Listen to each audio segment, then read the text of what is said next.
Love, attachment, dependency. നമുക്കിതിൻ്റെ വ്യത്യാസം മനസ്സിലാക്കാം. നമ്മുടെ ഉള്ളിൽ തോന്നുന്ന എല്ലാ കടുത്ത വികാരങ്ങളും നമ്മൾ സ്നേഹമെന്ന് വിളിക്കാറുണ്ട്. ഇത് ഭയങ്കര ലവ് ആണ് എന്നൊക്കെ പറയാറുണ്ട്. പക്ഷെ സൈക്കോളജിയിൽ സ്നേഹവും നമ്മൾ മറ്റൊരാളോട് കാണിക്കുന്ന അടുപ്പവും, അതായത് അറ്റാച്ച്മെന്റ്, അവരില്ലാതെ പറ്റില്ല എന്നൊരവസ്ഥ, അതായത് ഡിപ്പെൻഡൻസി, ഇതൊന്നും ഒന്നല്ല. നമുക്കൊരു ഉദാഹരണത്തിലൂടെ ഇത് നോക്കാം. നിങ്ങൾ സ്നേഹിക്കുന്ന ഒരാള് ഒരു പരീക്ഷയ്ക്കോ ജോലിക്കോ അല്ലെങ്കിൽ എന്തെങ്കിലും ഒരു സാഹചര്യത്തിൽ ദൂരേക്ക് പോവുകയാണെന്ന് കരുതുക. അവിടെ യഥാർത്ഥ സ്നേഹം, അതായത് നമ്മൾ ഈ പറയുന്ന സോ കോൾ ലവ് ഉണ്ടെങ്കിൽ നമ്മൾ എന്ത് പറയും?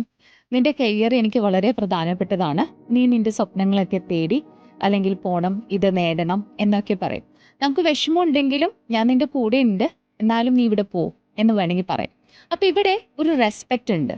അതുപോലെ തന്നെ ഇവിടെ ബഹുമാനം, മറ്റൊരാളുടെ സന്തോഷവുമാണ് വലുത്.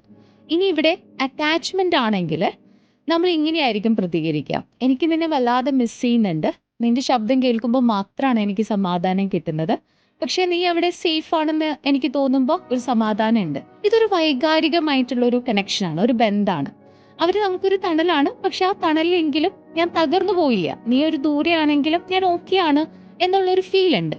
എന്നാൽ ഡിപ്പെൻഡൻസി ഇതിൽ നിന്ന് വ്യത്യാസമാണ്. അപ്പോൾ കാര്യങ്ങൾ മാറും. അതായത് അത് ഡിപ്പെൻഡൻസി ഇങ്ങനെയായിരിക്കും പറയാ, നീ പോയാൽ എനിക്ക് ജീവിക്കാൻ പറ്റില്ല, നിന്നെ എനിക്ക് ഇപ്പൊ കാണണം. ഒരു വല്ലാത്തൊരു കൺട്രോളിങ് ഉണ്ടാകും. നീ എവിടെ പോയി ബിസി ആയിട്ടുണ്ടെങ്കിൽ എന്നെ മറന്നു പോകും, നീ പോയിട്ടുണ്ടെങ്കിൽ ഞാൻ ആകെ തളർന്നു പോകും, നീ ഇല്ലാതെ എനിക്ക് പറ്റില്ല എന്നൊക്കെ. ഇത് സ്നേഹമല്ല. നമ്മുടെ സമാധാനവും സന്തോഷവും പൂർണ്ണമായും മറ്റൊരാളുടെ കയ്യിലാകുന്ന ഒരവസ്ഥയാണിത്.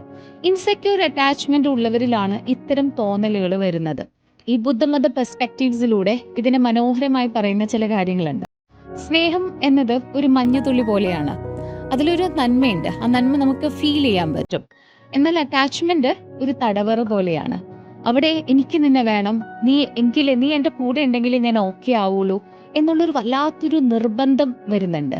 അതൊരു കൺട്രോളിംഗ് ആണ്. ഓർക്കുക, ബന്ധങ്ങളില് അറ്റാച്ച്മെന്റ് വേണം, സ്നേഹവും വേണം. പക്ഷേ ബന്ധം നമ്മുടെ മൊത്തം സ്വത്വത്തെ, അതായത് നമ്മുടെ ഐഡന്റിറ്റിയെ ഇല്ലാതെയാക്കാനായിട്ട് അനുവദിക്കരുത്. ഒരാളോട് ചേർന്ന് നിൽക്കുന്നതും അയാളില്ലാതെ ജീവിക്കാൻ കഴിയില്ല എന്ന് പറയുന്നതും തമ്മിൽ ഒരുപാട് വ്യത്യാസമുണ്ട്. നമ്മുടെ ബന്ധങ്ങളിൽ ഇതിലേതാണ് കൂടുതൽ എന്ന് എപ്പോഴെങ്കിലും ശ്രദ്ധിച്ചിട്ടുണ്ടോ? നിങ്ങളായിരിക്കുന്ന ബന്ധങ്ങളിൽ ലവ്, അറ്റാച്ച്മെന്റ്, ഡിപ്പെൻഡൻസി, ഇതിലേതാണ് എന്ന് ഒന്ന് സ്വയം പരിശോധിച്ച് നോക്കൂ.